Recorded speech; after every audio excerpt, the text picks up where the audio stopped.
बारू तू कवना दर्द मेहरनिया लागता उतरल चेहरा के पनिया। बारू तू कवना दर्द मेहरनिया लागता उतरल चेहरा के पनिया। बियाह के करतारू मन कहेलू की जहनी थे कहो। बियाह के करतारू मन कहेलू की जहनी थे कहो। ए राजा हो बथेला को मोरिया दबाई दे हो। ए राजा हो कवन हो बोए के बोलाई दे हो। ए राजा हो बथेला को मोरिया दबाई दे हो।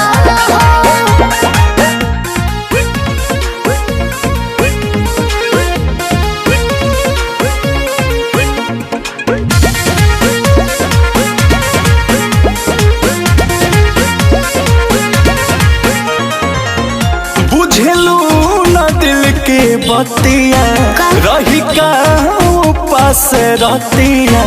मौका पर धोखा देलू फेरलू नहीं करबतिया। मेहदी के दुख ना पतियाले मोरो छुबो न दहिया होला बहुत दर्द। ऐसे न बेरियर लगाबो तनिका सहनियो देखो। ऐसे न बेरियर लगाबो तनिका सहनियो देखो। ए राजा हो बथेला को मोरिया दबाई दे हो।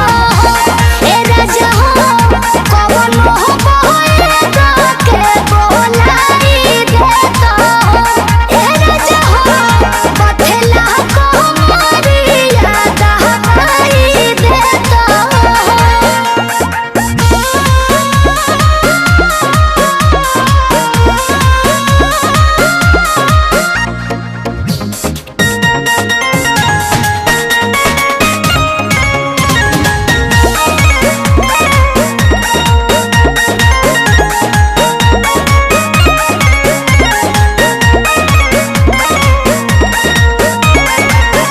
जनतारू तोहरा बिना धनिया हो नहीं रहीना।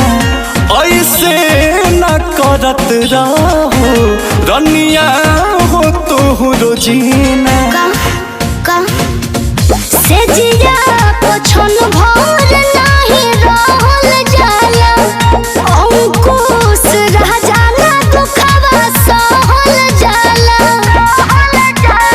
सब धन हमारे नुहवे उसके तू जाने छे कहो। सब धन हमारे नुहवे उसके तू जाने छे कहो।